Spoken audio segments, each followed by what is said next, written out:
Now with Bigger and Deffer, that's one of my favorite albums of all time. And I also, that's, of course, Ice-T and Africa Islam had the East Coast, West Coast connection going on as well. But this was, and it beat Rhyme Pays by a few months. But, so that means this was really the first album that was the East Coast, West Coast collaboration. So, yes, it was. Very proud of that. Yeah, man, it's a phenomenal album. But when you, so DJ Pooh, Bobcat, and then you guys as LA Posse, did all four of you go initially to New York, or how did it end up working out to work on the Breeze? No, initially it was myself and Daryl and Breeze, of course. But Breeze had hit a wall. I guess he had writer's block or something, and we were coming out of the studio with nothing after the first, 30 days in New York. So Russell, being Russell, sent Breeze home. Now Breeze was from New York, but he sent Breeze back to California. Said, get your head together, whatever. So me and Daryl are just sitting there in New York with nothing to do. You just send our work home, dude. And so he says, I'll tell you what, you guys go in the studio with LL, pretty much just to keep him busy, because they were working on the Tougher Than Leather movie, him and Rick Rubin. And so they did, and LL, if you know LL, when he wants to go to the studio, he wants to go now. He don't want to wait on nobody else's career. It's all about him. So Russell sent us in the studio with him pretty much just to keep him busy. And we were in there for 3, 4, 5 months. And when Russell and Rick finished shooting the movie, Russell called us and said, yo, okay, let me hear what you guys have got. He sent a car for us, picked us up, me, LL, Daryl, Bobcat, and LL. And I picked us up in the car. And we played him, stuff that we had on a cassette. I Need Love, I'm Bad, Go Cut Creator Go. We played him all that stuff, and he was like, wow. But he did not like I Need Love. He hated that shit. He said it was New Edition bubblegum bullshit. That was his exact words. Wow. But in the beginning, initially, to get back to your question, it was just me and Daryl working with Breeze. We were sent into the studio with LL. Cut Creator was being an LL's DJ. You figured he would do all the cuts and scratching. But me and Daryl, that's not what we were used to. We were used to the innovative, new, fresh, fly, fast stuff. And so we called Bob. And we told Russell, we need Bobcat out here on these LL records. He said, well, if you guys send for him, he's on your dime. I'm like, okay, we don't care. He's on our dime. So we sent for Bob. He flew out. We took him to the studio. He had to actually audition for LL. Because LL was like, okay, whatever, man. I got my DJ, man. Who is this guy?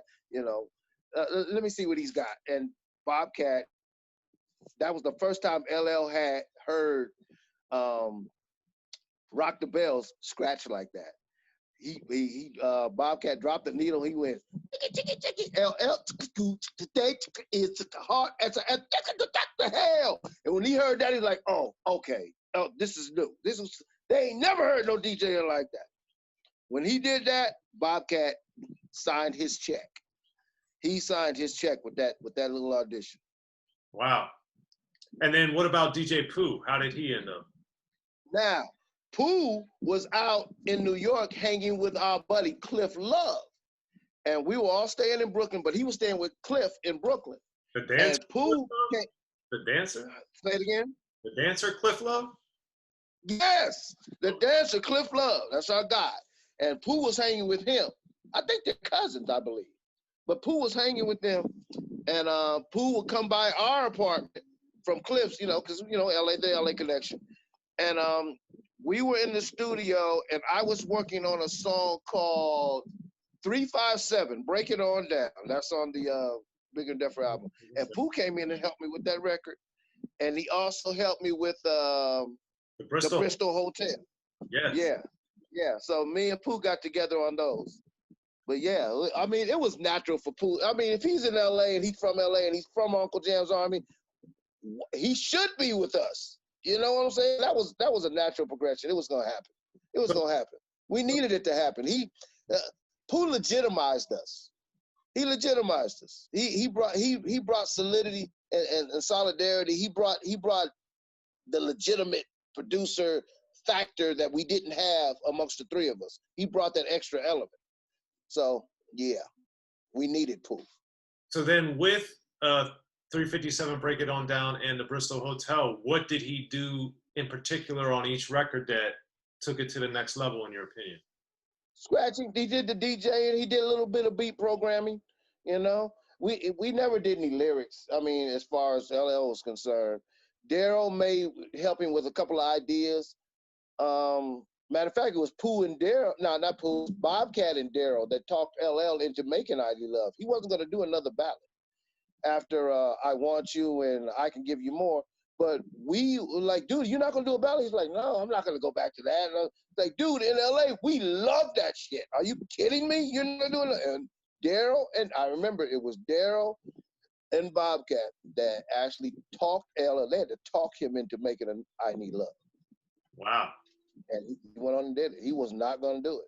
But as far as Pooh is concerned, yeah, Pooh helped me out a whole lot. He was that element. Pooh was my favorite producer. Pooh didn't even know it. He didn't know he was my favorite guy. You know, it wasn't Rick Rubin. It wasn't, you know, none of the guys back in the day. That guy was amazing to me. No, he is. Still is. Yeah. But now my favorite producer is Battle Cat. Keep it in the family. Yes, sir. Now, with DJ Pooh and Bobcat, because they worked with you guys on a lot of the songs, but then some of them like Candy and I'm Bad and Get Down, they didn't. So what did you... Well, actually, Candy, Bobcat did Candy. Really? All I did was, I think I helped mix that record, but Bobcat and LL made Candy. Really? Yeah. Wow. That really, I was post-production when it came to Candy. On all the other songs, I was there, but on Candy, I was just post-production. Okay. Interesting. So then what, after this audition that Bobcat had to get himself in the mix, how did you notice the progression of him DJing and then working as a writer, working as a producer? Like, how did all that evolve as the project went on? Bob was always amazing anyway, but nobody knew it because he was such a youngster. Nobody listened to Bob. He was a kid. But Bob's progression went from, he was already an amazing DJ. He was quick to put his elements together, you know, and you leave Bob in a room by himself with a drum machine or something like that, he's going to come out with something. It's going to be something crazy, but he didn't know how to perfect the production part of it. You know, he knew how to make stuff, but he didn't know how to put it together. And that's where I came in, you know what I'm saying? I would help him with that. And he just evolved. Bob didn't need much of a fire lit under him. If you show him how to do something, he's not only going to grasp it, he's going to take it to another level, no matter what it is. If you show him how to work a pooper scooper, he's going to take that pooper scooper and he's going to flip that bad boy to where you want to scoop poop. You know what I'm saying? So he brought it, he takes whatever you put in front of him and he flips that thing and takes it to another level. Now, no matter what it is, it could be making eggs. He's going to flip that thing differently. Right. You know what I'm saying? So Bob is an amazing guy. Okay. And then what were your and Daryl Big Dad's kind of roles like? How did you guys end up working so well together on Bigger and Deffer? Well, Daryl, unbeknownst to a lot of people, Daryl doesn't make records. Daryl was the business side of LA Posse. He was up at Def Jam every day in Heidi's ear, in Bill Stephanie's ear, Bill Adler, all the executives and the employees up at Def Jam, he was up there with them and at Rush. And he was up there just getting information, you know, and bringing it back to us. Me, I was in the studio. I knew nothing about a contract. Daryl would bring me stuff to sign, and I would just sign it, you know. That was my thing. My thing was, it was always been about the music for me. Always been about the fun of it. When it stopped being fun, that's when I had retired. I retired from music in 1998. I retired because I just couldn't take it anymore. It's fun. There was one particular song, and I know you're gonna remember this. You remember Chicken Noodle Soup with a soda on the side? Yes, I do. That song pushed me over the edge into retirement. Wow. I couldn't do it. There was no substance. It was mindless to me. There was no, it was just not, I couldn't see it. I just couldn't feel it. I couldn't make that type of shit. So I stopped that and started coaching football. Okay. Yeah, man. Well, before we get back to that, let's take it back to 86, 87. Okay, let's go back. But with one of the many things about Bigger and Deffer that I think is so phenomenal is, like with radio, but I think it's more dramatic on Bigger and Deffer, is the sonic, thematic, and stylistic difference. So, you had said that he didn't want to do I Need Love. Now, what about like My Rhyme Ain't Done, or The Breakthrough, or The Doo-Wop, all these songs that are so imaginative, creative, storytelling, all these different things.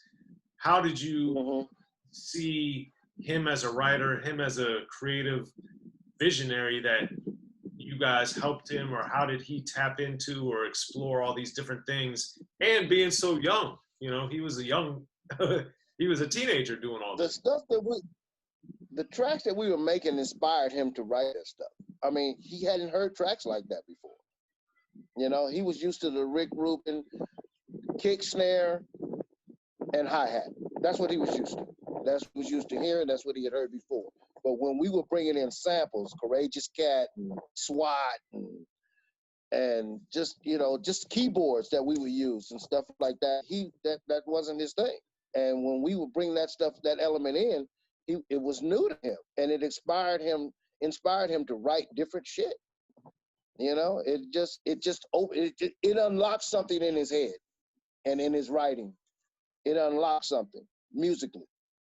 So he went about it that way, because he never really came in with songs in, something already written. Okay, I need a track for this particular song. No, he would walk in, because LL, he used to love when we would be at the studio already, tapes already uploaded, tracks are already going. He walks in, he was like, okay, yeah, that's what he liked.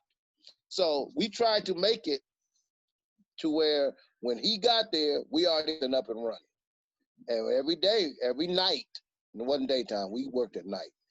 And every night when he came in, we had something up and running, and it inspired him to write. Now, his writing was phenomenally fast. He could write a song, and when I say 5 minutes, I do mean 5 minutes. I'm not bullshitting.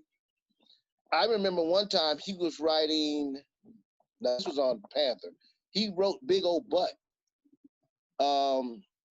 when he went to the bathroom. He wrote it on the toilet paper, on sheets of toilet paper. I bullshit you not. He back into the booth and said, okay, I'm ready. And went into and was just taking the piece of paper and reading it and just throwing them down. Just to read it, throwing them down, just throwing them down. I'm like, whoa, okay. And Big Old Butt was done in 15, 20 minutes. Wow. That puppy was laid. But he was like that. But I've never seen an artist write complete songs with a hook that fast and that efficiently. You know what I'm saying? I mean, structured, ready to go. It comes out of his head and out of his pen structured already. It's amazing. He's like Mozart to me. Yeah, I think he's the best of all time, rap-wise. He's the best. Yeah, that dude is something else, man. He's a Be sure to check out the History of Gangster Rap by Soren Baker. He's official. History of Gangster Rap features exclusive interviews with Ice-T, Snoop Dogg, MC Ren, the D.O.C, and dozens of others. The History of Gangster Rap, a definitive look at how Los Angeles changed rap forever. In Los Angeles, the streets definitely set the tone of the hip-hop music. At 19, I got a $50,000 car. My whole angle always was, I'll be street, but I will always tell you the horrors that go along with this life. There will be penalties and casualties for just wearing the wrong color in somebody's neighborhood. And once gangster rap made it from the streets to the TV, the genre exploded. With Fab 5 on your TV back with NWA. Yo MTV, it just catapulted us from being local heroes to national gangbang rappers. The history of gangster rap discusses it all from 1980 up till today.